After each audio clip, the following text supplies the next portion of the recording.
Oh no, why isn't it making noises? Did you unplug it? No. Fixed it.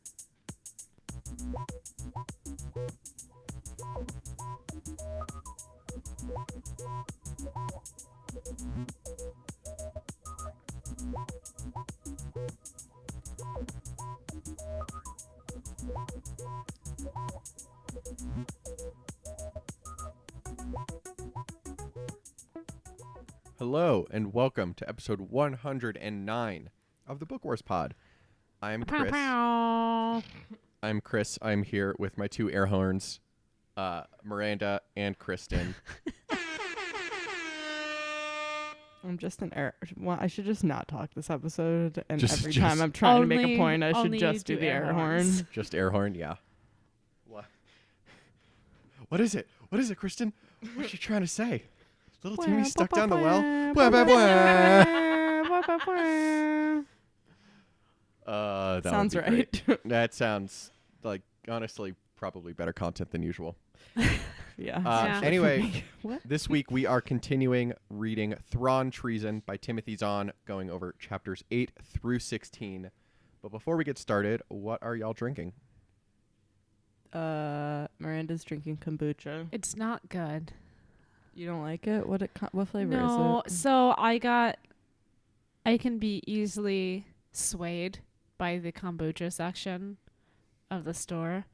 And this one said watermelon. And it looks like a watermelon. It's not good. I didn't think it was gonna be good, but I didn't. I Want don't to know say what anything. I expected. I was like, "Ooh, watermelon," and I spent No. $3 on it, and I'm like, "Well, shit, Does it taste like if you mixed watermelon juice with vinegar? yeah." Yeah. And it smells like really rotten watermelon. Mm-hmm. That's That what sounds kombucha is. Atrocious. Yeah. Well, it says like hibiscus green tea, and I was like, "Ooh, maybe it'll be like tasty." And it's like, what if we mixed watermelon and vinegar? Well, that's what kombucha But is. there's tea involved. It's supposed to be a fermented It is. tea, but it doesn't taste like fermented tea. Uh-huh. It tastes like watermelon and Just vinegar. tastes like ass. Uh-huh. Yeah, it tastes like shit, but I'm drinking it anyway because now I'm thirsty. Yes. And I can't find where you guys are keeping these fucking bottles. I assume you're hoarding them? No, they're up in the cabinet. I didn't see them. They're in the back Oh. on the top. They're it only fit. She's pointing at my SodaStream bottle. They only fit on the top shelf. I can't Mm. see that. I know. You have to use the step stool. So do I. She tried to- assumes we are hiding them from her. There's one place they In fit. my They're on a defense, high that is shelf. a very valid assumption. You guys do hoard these in your bedroom. I know. We're not currently. I wanted Can, to like- get a SodaStream the other day, and there were no SodaStream bottles in sight. There are SodaStream bottles. So she I did not did not have find them. any sparkling water. I really want a SodaStream, but like I need a company that isn't, supporting Impa- apartheid. Yeah. Like to come out with SodaStream. I know, but I think they have the patent on it. I know that's is the the problem. issue. It's just like It's not great carbonation. You just press the button to know. make the to make it. thing shoot into the bottle of Mhm. water. I know, but I think it's super patented, which is why there isn't one that exists. I know. We're I the feel worst. guilty every time I do that. Every time I make it, but it's also I wouldn't drink water without it, so it's complicated. I know. That's the thing. I don't drink water, Yeah. so Yeah. that's Uh-huh. why I would don't drink could water really at use a home. SodaStream. Yep. I don't drink water at home or at work. Oh, I chug water all day at I'm work. very stupid. Literally, the only thing I miss about working in an office is that my last office had a sparkling water dispenser. What? Oh, that's so And it was bougie. delightful. Why it don't was, we It have was that? honestly, it was pretty much the only bougie thing about the kitchen in the office. It was not That's really a nice amazing, kitchen. though. I It love was. that. It was great, Oh, and I drank that's a lot of great. sparkling water. I love And now sparkling I just water. don't really drink water. It's great. Are you drinking water now, Chris, or are you drinking booze? I'm drinking booze, and I'm honestly like, I kind of want I wish I had a glass of water. But I would say you already ask started. Kate, but no. Yeah, no, that's Leave her alone. 0% chance of that happening. Leave her I am alone drinking 100%. a delicious rye whiskey from 291 Distillery in Colorado. It's very Cool. good. It's very cold here, so Burr. kinda It's gonna warming me up. happen. and my warm sweatshirt's in the wash, so I'm wearing my slightly less warm sweatshirt. It's very disappointing. Chris, you need to continue to speak into the microphone. I'm I literally can tell. speaking into the microphone. I can tell every time you drift away slightly. Yeah, okay, fine. Okay. Yeah. Just keep your face right on the mic. Alrighty. That's why you've got a boom. Yay. I'm Kristen, what are mean. you drinking? I said it already. I said I'm drinking sparkling water. Oh, It's sparkling. sorry, I get distracted by yelling at you about the sparkling water. I know. I love how you're like, you're hoarding them in your room. I'm like, you didn't look at where the bottles are. I looked and I couldn't see them. I did not use a step stool. Yeah, you're. I did back up to try to see, but I still They're- couldn't see them. They're in the cabinet. Oh, I didn't They see them continue in to be in the cabinet. cabinet. Cool. Well, this is great content as usual from the Book Wars pod. There was a bunch of stuff that happened in the book. These chapters 8 through 16. There was, and yet I still had a really hard time putting together this outline. Well, yeah. Well, because it's not like there wasn't like a ton of analysis for us to do. It was just a lot of plot. It's a lot of Yeah. I think. We're in action. like we're like in the squishy middle of the book. Yeah. But like also I was like, oh my God, how are we only in the middle of the book? Like they're blowing the Grysks up. Yeah, like a lot of it seems like it would be like the big battle at the end Right? of the movie. That's what I thought. Like instead of blowing up the Death Star, they're just like attacking these Grysks. The Grysks are super interesting. Are they blue? I don't know. We don't know what color they are, I don't I think think. they're grayish, Sure. Boo. but I could be wrong about that. They seem like they have mind control. I think you wrote in the outline. Yeah, some sort of Something. control, whether it's like mind control or they're just like really fucking persuasive. I don't know, the way that the human hostage was talking when they got him off of the Grysks ships. Like he was like, yeah, like they got their hooks into some people. Like Yeah. I don't know. It definitely seems like they have some sort of either innate power or technology that Yeah. It gives seems them bad. power over people. Yeah, and I mean we see that too with the beings that were keeping the humans hostage on that ship. Like, and I think Thrawn and crew also were like, well, this is kind of weird. Well, isn't that what we're talking about? Well, there was like the guy that they talked to who was like the prisoner, Mm-hmm. and then there was the ones that they shot were like the Grysks client. Yeah. And they were noting that, like, well, it's kind of weird that, like, these guys are just still doing all the Grysks stuff, even though the Grysks are gone and they just watched us blow up their ship. Yeah, it's whatever they have on these species, it clearly is very effective. Wild times. It is wild times. Cool. They also have guns and stuff. And roses. No roses, just You don't remember guns. that? Just guns. Just guns. Yeah, it's interesting because they seem, and like obviously this is, suspending disbelief because it is an ongoing saga and hasn't been written yet. But it really feels like more people should be worried about the Grysks than were before the fall of the Empire and like potentially during the New Republic. Right. Yes. Like, nobody seems to care I or, like, know. have any sort of awareness that the Grysks are a clear and present danger. But, like, the way that they're infiltrating the, systems on the edges of the Empire is terrifying. Yeah, and they seem to be doing things in a way where like normal Empire stuff wouldn't detect them. Like they're using this like 3 antenna bitch to do their communications and stuff like that. Mm-hmm. And they're using those like gravity well things to hide themselves. And like right now, Thrawn is the only one who knows to look for those things. And like that seems problematic. Yeah, like this just feels like a far more serious problem than anybody except Thrawn thinks it is. They literally thought it was those space pterodactyls. The Grylocks. Yes. Snoke is 3 Grysks in a trench coat. That's Oh my gosh. correct. But like, yeah, it's and like this isn't even Outer Rim either. Like, it's not even like we're on Batuu anymore. Like, they were like, oh, Batuu doesn't matter, and we're like solidly in the mid rim at this point. Like, this is not geographically on the edge of the Empire. Yeah. Doesn't that also make it weird that the Chiss are there? I didn't think they were that close in. No, they are. They're deep in Imperial space. Like, I know it's like very firmly Imperial space, but I kind of thought it was still on the edge of like the unknown regions or the Outer Rim or some shit. I don't know. Hang on. Let me Wikipedia it. Is it in like the mid rim? Yeah, I think it's mid rim. Yeah. That's what I thought too. It's the Isaga sector. Hang on. True.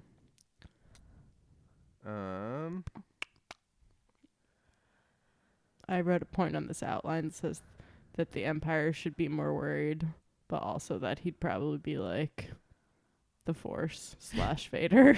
I will sick my evil puppy That's right. after these mysterious gray creatures. The Grysks Indeed. are All right, I cannot no find power. where this is.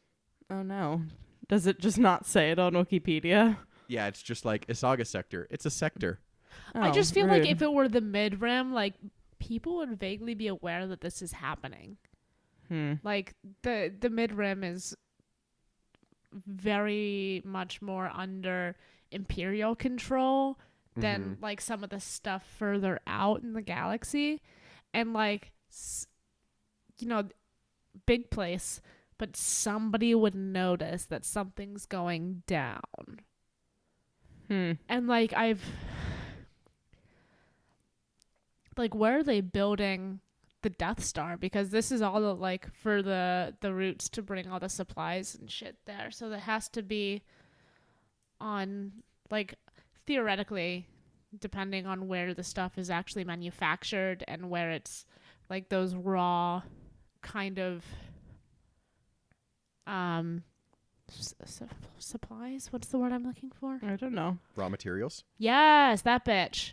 Like, would it get all the way to the mid rim just to go out to where they're Isn't it the what's this fuck planet that's in Rogue One?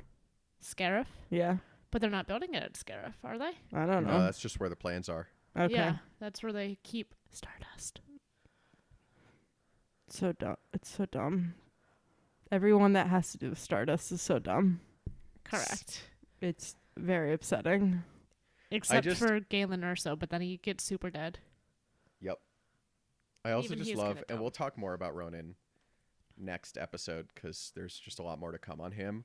But I hate him just so love much. how he is like simultaneously, no one's allowed to know about Stardust, and also Stardust. Everyone knows how important I am. It's like, no, my guy. He is the worst. Yeah, Yes. it's not great. But yeah, anyway, just to kind of close the book on the Grysks, it does feel like more people should be worried about this. And like Aralani is very worried about it because like even when she was trying to be like, this seems like Thrawn's mess and he should clean it up, like Eli was like, yeah, see how that works out when the Grysks take over a sizable percentage of the Empire's resources and then take those to the Ascendancy. Yeah. It's not going to be good, Bob. Like they are very clearly a clear and present danger to the Chiss Ascendancy, and Aralani knows that. And the fact that Aralani knows it, and it does not feel like the Emperor does at this point. Or, I mean, if he does, he's probably being like fucking Palpatine about it, and like, I'm not worried about this. It's part of my greater game. And like,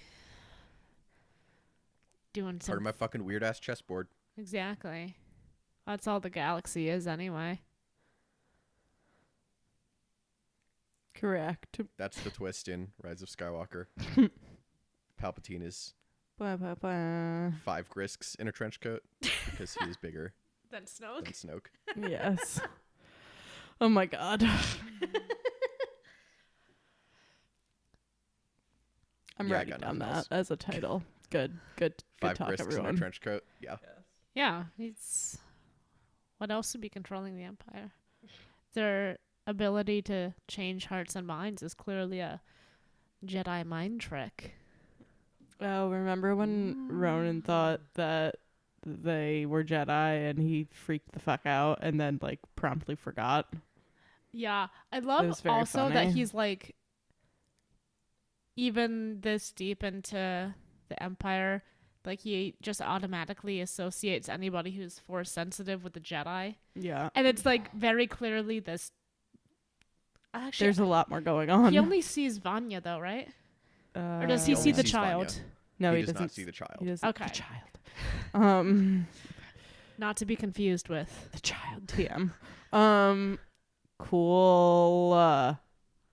Corruption in the Empire is bad. you hate to see Speaking it. of Ronan. Ronan seems like he would be a corrupt motherfucker because he's slimy and the worst, and yet somehow He is one of the more honest not. people. Yeah, I hate it. I hate him. He's also just an idiot, Yeah, he's really stupid. so he may as well be corrupt. Correct. He is very dumb.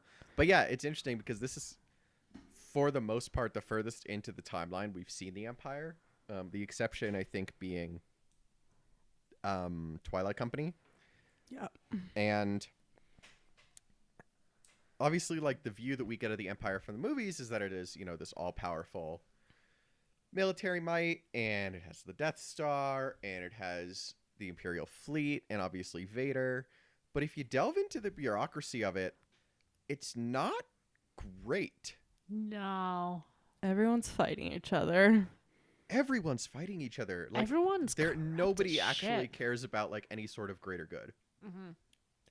And like we've seen some of this corruption elsewhere, like in the canon, particularly the fuckers in the book with the Twilight guy. We just read it. Lords of the Sith. Is that the one? Yeah. I don't know. It's your anecdote, Miranda. Cham? Yes. Yeah, that bitch. Lords of the Sith? Yes. Yes. Like, everyone's Yes. super corrupt there, and that's also pretty deep into this. I do want to make the point, though. Is it Haviland? Is that Yeah. her name? Yes. She's, like, actually doing kind of well at the corruption thing, though. Like, she seems to be the most competent, or one of the most competent, like, Imperial bureaucrats we've seen, because if Thrawn hadn't gotten drawn into this, she would still be getting away from it. Like, it only Thrawn would be the person to be like, Let me look at these space pterodactyls and see what's actually happening. I know a guy who can solve a pattern that isn't obvious in any way. Let's dig deeper. Yes. Agree. Yeah, a lot of this book seems to be, wow, if Thrawn wasn't here, everything would be fucked. Which I Yeah. think is the point of the book, but Plot Yeah, twist. this one Thrawn more. is 7 Grysks in a trench coat. Oh my god.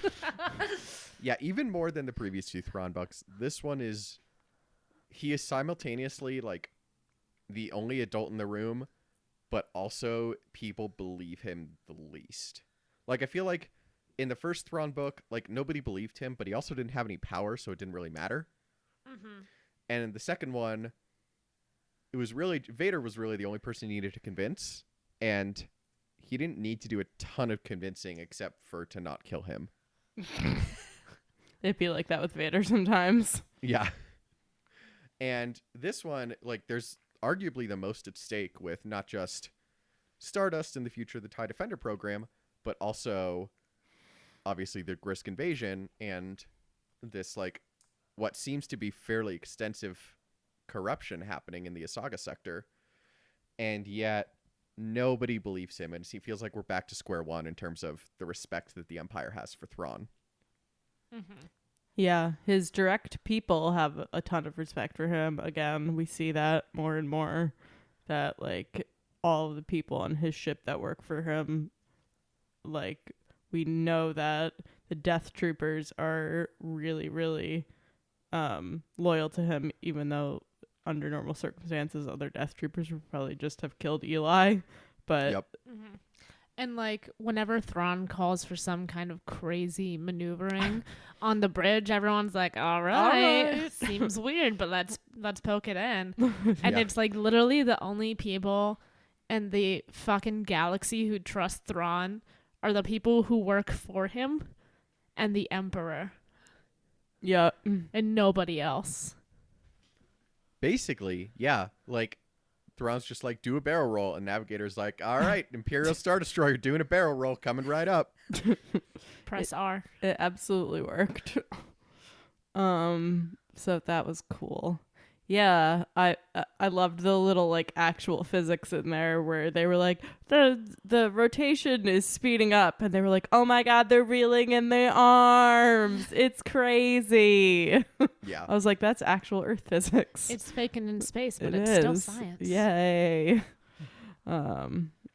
Yes, normally I hate it when actual science comes into Star Wars, but I liked that. So, what else? Is this weakening the Empire? Probably. The corruption. Yes. Yeah, like, it's hard to say what the impact of it is, because like there's the stated purpose of the Empire, which is like, you know, obviously like peace and prosperity and Butt stability, stuff. whatever, Order. all the crazy Anakin stuff. But like, and that, like, you know, the corruption is undoubtedly hurting, but you know, we with, you know, the power of being readers know that Palpatine doesn't actually give a shit about any of that, and it's literally just for power. Mm-hmm. What does he do all day?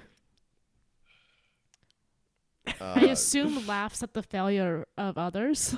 Sure. Yeah, honestly. Eats puppies for breakfast. Just like, what is he doing all day? Comes up with creative new dead baby jokes. Yeah. He's just getting a bigger and bigger hood.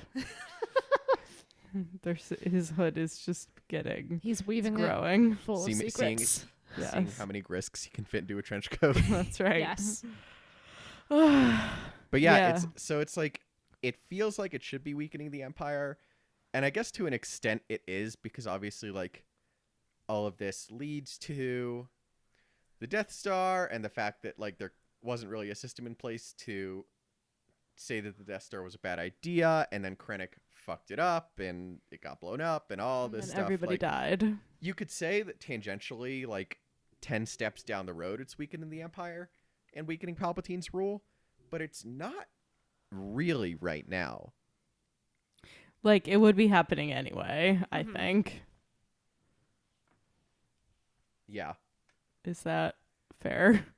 Like, I don't think it's any weaker than it would be. Like, they would find something else to be corrupt about if it. Oh, yeah. Like, he's if not it wasn't exactly this specific corruption story that we were reading. the people like in charge of the various sectors and stuff. In general, we kind of get the impression that there are like a lot of political appointees. I think Ronan, when he first went on board the Chimera or wherever the fuck they were when they first met, was like, so this Thrawn guy seems like a political appointee. And then Thrawn was like smart and he was like, what the fuck is this? Yeah. I know. I love how Thronin just automatically assumes that everybody else in the room is dumber than he is. But like, He's the And dumbest he is one. the Very dumbest wrong. one. He's so dumb. Cool. Who wrote "This is how Palpy has fun"? Oh, I think that was me. It is. Yeah. He just like plays everybody against each other just to like, and he like knows how to work out because the Force, but like just to see how it'll play out. The Force, heavy air quotes. That's I mean, what like, the Force is for, right? We've established he doesn't do anything all day. I That's got to know. be it. Just like thinking of new ways to turn all of his little moffs against each other and see what they'll do. I feel like he's just like sitting behind one of those big consoles that has like that he's like monitoring everybody and just like laughing at them. I feel like he's doing a thing like on Guy's Grocery Games where he just like spins a wheel and like picks scenarios like Mad Lib style. Oh my god. Yup. Like Thrawn in Thrawn versus the Grysks Tatooine on Tatooine, sure. eating banana splits. Sure. Uh-huh. Like, Just like that. who says no? And then like Krennic is the banana salesman. Sure. He never has money in the banana stand. This is a very long, drawn-out metaphor, and I don't think there's a point to it, is there? There's not. I'm just having fun. Okay, great. Yes. But no, he's just like, this is how he has fun. I'm explaining my point. Like, he's just kind of seeing how he can play his little pawns off against each other. Yes. Yeah. Is that weakening the Empire? Probably. Does Yes. Palpatine care? No. He sure doesn't. Because he feels like he's giving it. So, like, if the Empire is synonymous with Palpatine's power, then I guess it's not getting weaker. But if it's The bureaucracy is. yeah. Yes. The ISB seems good at their job. Yeah, ISB Spies. just like had somebody on the ground in like a half hour. Yeah, that was cool. They you- seem like too good at their jobs in a very FBI sort of way. Yeah, there's a lot of cops in this book. Yeah. Yes. Yes, correct. Everyone's a cop in this book. Oink, It's like the Death Troopers when they look at Ronan, they're like, "We're loyal to our commanding officer, and then to you if you earn it." And Yeah. then Eli's like, it's working for me in this scenario because I hate Ronan, but I'm not really sure I like the implications of the cops being loyal to those who earn it." Yeah. And then Very he's like, scary. is this good or bad? And then the Death Troopers say something else. He's like, oh, bad. It Very, very bad. bad. Okay, If good, bad, good. okay. Is this a happy boner or a fear boner? Nope, Oh. definitely fear. Okay, got it. Oh my god. Thank you, Chris, for You're welcome. You're ruining very welcome for that. everything. Oh. Cool. I'm just thinking of the episode of The League from like 10 years ago. Yes. What is there any more that we wanted to say about Palpatine before we move on to all of the different corruption that is happening? This is going to be like the world's shortest episode of the Book Wars pod, which is fine. It's just funny. Yeah, last week was I mean, this It's has just very plot heavy. yeah, I was going to say it's plot heavy and we try not to do a ton of plot explanation unless I'm confused about something and then I make someone explain it to me. But I've mostly understood what's going on in this book, so sorry about that. I know you guys love it when Chris has to explain things to me. No, our last episode was short also. Yeah, I mean I think it's not surprising in a Tim Zahn book. There's just a lot of stuff and things going on. Yeah, Tim Zahn moves are either Tim Zahn books are really either moving really fast or not moving at all, and this one moves very fast. Yeah. So we just went over the Emperor. Someone wrote, "Who the fuck knows?" I think that was Chris. The bullet we're Yeah, just talking under now is the different factions. The different factions Yeah, just of like thinking imperial about, like, corruption. It's like there's all the corruption, but also just all the infighting and the Yeah. fact that like everybody has their own agenda. And so for the Emperor, who the fuck knows what his agenda is besides #unlimited power. Yes. Correct. And then we've got Krennic, who's an idiot also. And everybody hates him. Everybody does hate him. I love how he got capes to be part of the official uniform. I love Ronan was like, "It came with the cape. What do you want from me?" And the ISB officer's like, "Of course it fucking came with the cape, you dumb idiot." Yeah, the ISB guy's like, you have a cape with you, right? Like, you brought it along? Good, that's gonna help. It's like, it's part of the uniform. It's like, what is going on here? This is...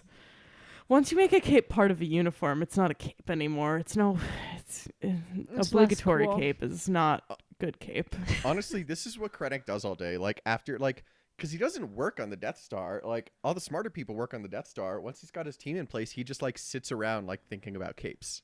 Once This is all he he does. steals fathers from their families, he just sits around thinking about capes He's like and the also pathetic, arguing with people. He's like the sad, pathetic, like alt-right internet troll version of like Lando. Like he wants to be Lando so bad with his capes, Yep. and instead he's like Jared Kushner. With his like white tuxedo uniform that is like different than all the rest of the officer uniform. It's very funny. It's to match the cape. I know. Yeah. Everyone does hate him though, which is heartening. Except for Ronan. Except for Ronan. Ronan doesn't hate him. Ronan thinks he's the smartest man in the galaxy. Ronan is licking the bottom of his shoes. It's so funny because Ronan's like, everyone's stupid except for Krennic. And we're just sitting here as readers and we're like, yikes, my dude. Yeah, That's a yike from me. You have earned one yike. Don't spend it all in one place. Can I eat my yikes somewhere? Yes. Cool. Who else? Tarkin. He's very good at politics and killing people. Again, another good cog in the Empire's machine, but like everybody fucking hates him. Because he's like, Yeah, what like, if we murder these people and I take credit for your success? Yeah, like I feel like Tarkin is like, it's kind of a catch-22 because like he's so effective because he's given so much authority, but also since he's given so much authority, he kind of just does what he wants. Mm-hmm. And he like he's as self-confident as probably anybody else in the Empire, like except the Emperor, that what he is doing is inherently the right thing because he is doing it. Right. But like I feel like he also tries to play people against each other just because he hates them. Well, and I think he does it more to like gain political clout and shit. Well, yeah, and he hates the other ones. Well, yeah, but I mean, he's less doing it for like the reasons Palpatine would be doing it, which are none, and more for like I will at least climb up in political gain from this. Yeah, he's always fucking over people who he thinks are either people he thinks that are potentially more influential than him or pushing people down who are absolutely not more influential than him. Porque no los bofa. Yeah, he's very good at climbing. Yeah. In a way that Krennic thinks he is, but he's not. He's definitely not. Yeah. Yeah, Krennic, like, and we talked about this when we read Catalyst, but like Krennic like so badly wants to be Tarkin. Yeah, this is just shit on Krennic pod. Sorry, Krennic, I mean, I'm not. Everything is shit on Krennic pod. Yeah. Yes. He's so frustrated and he's so unlikable.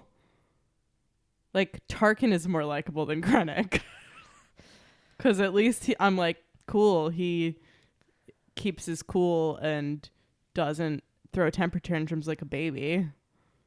But then Krennic throws temper tantrums like a baby. Yeah, I mean, Krennic would be more sympathetic if he was good at anything. Or like maybe nice or something. I don't know. Yeah, Or like fewer capes. he lives his life being like, I don't need to be nice to people because when I achieve things, they'll have to respect me. And then he like isn't good at things himself, is only good at like conning other people into doing his homework for him, and then like thinks that like that will save him when he finally like achieves something that's worth stealing, and then it like very promptly gets stolen out from under him. Yeah, well, he can't. And it gets blown up. He didn't do the homework, so he can't give the presentation correctly. Correct. Yep, so true. So you gotta blow him up. What else are you gonna do? Man, they were not prepared for Scarif to come under attack. It was a whole thing. Yeah, for like an incredibly secure military base, it was not at all secure. Yeah. I mean, I think that kind of goes into a point a little bit later on the outline about how the rebels are just off somewhere blowing shit up while all of this is happening, which is just like funny because usually we're so used to books being about the Empire versus the rebels or whatever faction versus the rebels, and this is just like here's all the infighting, and then here's like within the Empire, and then here are the Grysks, and oh yeah, the rebels are somewhere. Yeah, like the Rebel Alliance is like it is officially the alliance to restore the Republic by this point. Mon Mothma has united them. They have X-Wings now. Like this is not a small force anymore. Does she like, think it's called Star Peace? She still thinks it's called Star Peace. Okay. But like, and Saw Gerrera's not dead yet. Like there are like major rebel forces out there. They have a whole fleet, and yet the Imperials are still like, what if I steal this turret from Krennic? Yeah. And they're like, oh, like the rebels might be working with this major faction of this alien species that's incredibly dangerous, but like we'll just vaguely reference them because we needn't worry about them. Yeah. Nothing to see there, folks. Yeah. I know. I mean, like, the rebels, I don't think would team up with the Grysks because the Grysks take slaves, apparently. But, like, yeah, if they did, it would be a different thing. Yeah, that would be interesting. But would it be a team up or would it be the Grysks controlling them? I don't Also know. is another question. That's what I mean. Like, it would never work because the Grysks are too much like the Empire and they just want power. They definitely don't think it's called Star Peace. Correct. Unlimited power. Unlimited power. So we have a question mark after Savit because we don't know what their Yeah, so like we have Grand Admiral yet, Savit. right? Yeah, Savit. Is Savit how it's said in the audiobook? Yeah. Yeah, been saying that wrong. But yeah, we like don't really know what his deal is. Like he's a character. We're getting stuff from his point of view, but we don't really know what he wants yet other than he hates Krennic. Which like join the fucking club. Big Yeah. mood. So it'll be interesting to see in these last few chapters what his game actually is, because it definitely doesn't feel like he is part of Tarkin's faction or the Emperor's faction I feel or like Thrawn's faction. Like he feels like he is his own thing. We just don't know what it is. I feel like anytime anybody calls him, he's like, yeah, okay, sure, shut up. Mhm. And I'm sure we're going to figure out like who his allegiance is to. But damn, it's crazy. He seems like, I'm still like dying. I told you guys he sounds like Sean Connery, right? Yes. That's amazing. Love Yeah, it. it's pretty good. And then we have the Thrawn faction, which is he's blue. Is what's written on the outline. Yep. The blue faction. That was actually a Chris comment. It which was is a wild. Chris comment. It was not That me. was. Well, because you said 3 hours ago that you were going to work on an outline, and then I opened it up and I'm like, oh, there's no outline. in Yep. here. I fell asleep. Twist. It's who I am. Yes. This says the only person in the Empire who matters trusts him, and that's a reference to Palpatine. No, it was a reference to Eli. Thank you. I hate you. Eli's great. Yeah. It's just funny because Thrawn is like very clearly the most concerned with immediate threats facing the Empire, and is also like objectively the furthest away from the Empire and actually caring if it succeeds. Yeah, Yes. it's wild. It's very wild. Also, Eli trusts him, so I trust him. Yeah. Also, I trust him because he's very smart. I know. Eli's a good boy. Yeah, this was the non-twist twist. If, we've read previous Thrawn books, so we knew this was going to happen. But Thrawn was like, yeah, I need the data so that I can get someone to look at the data. And they were like, we looked at the data. The data doesn't tell us anything. And then Eli spends like 5 minutes looking at the data, and he's like, so like they're building laser cannons or whatever the fuck. And Thrawn's Here is like, my PowerPoint presentation. here. Yeah, exactly. It's like, here's the very simple whatever, simple quote, but like you would think that anybody who's a data analyst would at least be able to piece some of it together. I'm like, who did you have looking at this? But that's more incompetence and political bullshit, I feel like. I don't feel like they actually had a real person who knows how to analyze data looking at that stuff. They were like, Ronan, you do it. And he's like, looks like data to me. Yeah, and then Eli comes and he's like, so what all of these ships have in common is that they were all carrying a small number of parts to, Make a laser something. the point defense cannons. Sure. Do we know what those do, Dad? It's yeah. So like the point defense cannon is a like ship self-defense mechanism. No. You can fire them against missiles. They talk about it in the section. Missiles, small meteors that get in the way. Yeah, think so small basically it's a laser ships. turret. Like it's not like the like air to surface turbo lasers, and it's not like not like a big ship to ship turbo laser, but it's like it's a smaller like kind of self defense laser. Mm-hmm. Interesting. I don't know how I missed that, but here we are. Cool. Pharaoh is hot. Miranda wrote that she could step on her throat in the outline. She also trusts Thrawn, and I trust her. She so does I trust trust Thrawn. Thrawn. Yeah. And Thrawn is we haven't figured out why Thrawn doesn't want her to be leader of some shit.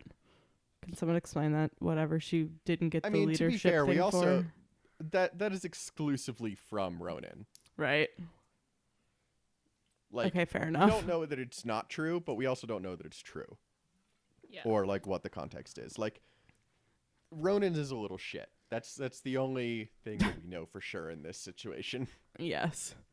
But Pharaoh seems really smart, and Thrawn's doing his thing where he surrounds himself with smart people and then like helps to make them smarter, which makes him a very good leader, and that's why everybody pays attention to him. Yeah, even Aralani is like, you are an acceptable human. Yeah. Yes. Because she like gets mad at her, and then Pharaoh like holds her ground, and she's like, "Damn, Pharaoh, I thought you were gonna run away from me." It's like everyone else does. Yeah, exactly. Well, she seems very intimidating Yes. in her defense. Well, she's big and blue and has Ugh. glowing red eyes. I'd be intimidated. Yeah, it sounds very scary. We don't know that she's big. I don't know. Do we assume know how she's tall she big. is? Also, I assume that she certainly has a presence. Yeah. Absolutely. Go ahead, Miranda. oh no, I wasn't really gonna say anything. I was gonna Okay. trail off about everybody being bigger than me. Ah, that's fair. You're like, also she's bigger than me. Yes. What are some of the vague references to the rebels? Oh, they just like kind of it's like, oh, the rebels might be working with them. We don't know. But like never any concern. I was just making sure I didn't miss any. I was like, was there a rebels something that they dropped in about the Rebel Alliance that I missed? No. It's just Okay. like Yes. No, They but it exist. is, it's always worth noting how like not significant they feel the rebels are. And to an extent they're right, because at this point the Rebel Alliance isn't super significant as a military power, but it's not nothing. Well, like, yeah. we're about a year and a half before Scarif. It's not like they're just like a bunch of little individual ships at this point. Yeah, they're like centralized, and Mon Mothma is trying to come up with a way to end this without fighting. Hilarious. Miranda, did you have more points about Eli? he's so good at what he does. Yes. Yeah, I want to figure out what the fuck Thrawn's doing with him other than grooming him. Yeah, I mean, if we want to look at like this trilogy as a whole, like very obviously in retrospect, he was grooming him the first couple books so that or like however long they were together, so that he could like send him off to the Chiss ascendancy. But we don't know what they're doing with him. we don't. But it is a really He doesn't either. Yeah. That's fair. I know. He's like, I'm really bored. Nobody knows my name. It's really annoying. It's also a really good look at like just how much Thrawn does value him. When we see Eli like just tearing apart that data that everybody's been staring at. Like you said earlier, Kristen, he just kind of takes a couple hours with this data that they've had for weeks, and he's like, here, and here, these are all coming from this system. These build this kind of point defense laser. Here's where we need to go. And like Thrawn's been grooming him, and everybody else kind of underestimates Eli a lot like they underestimate Thrawn. And then he rolls up and like, nope, here it is. Yeah. As somebody who works with data, I'm like, why isn't the Empire doing more audits? Like, if the stuff in this shipment is supposed to match the stuff in this other shipment, like somebody should be running that against itself to make sure it's all kosher. Yeah, but Krennic. yeah, I'm just Like, saying, this is like literally Krennic's job. Like, it is his own. He has one job, the proverbial one job. I think we've established that he doesn't do that. he doesn't do his job. He does murder people's families. It's his favorite activity. He does like doing that job and wearing capes and walking around knowing nothing. Murdering people's families, wearing capes, being gay. Krennic's Evil Jon top Snow. 3. Yeah, I was Evil. gonna say Oh my god. not. Yeah, you know nothing. I was gonna say either that or whatever the opposite of Tyrion is. He drinks and he knows things. Krennic's like, I wear capes and I know nothing. But that was good. We got to two really bad Game of Thrones references in a minute. Yeah. But yeah, this was a lot of plot.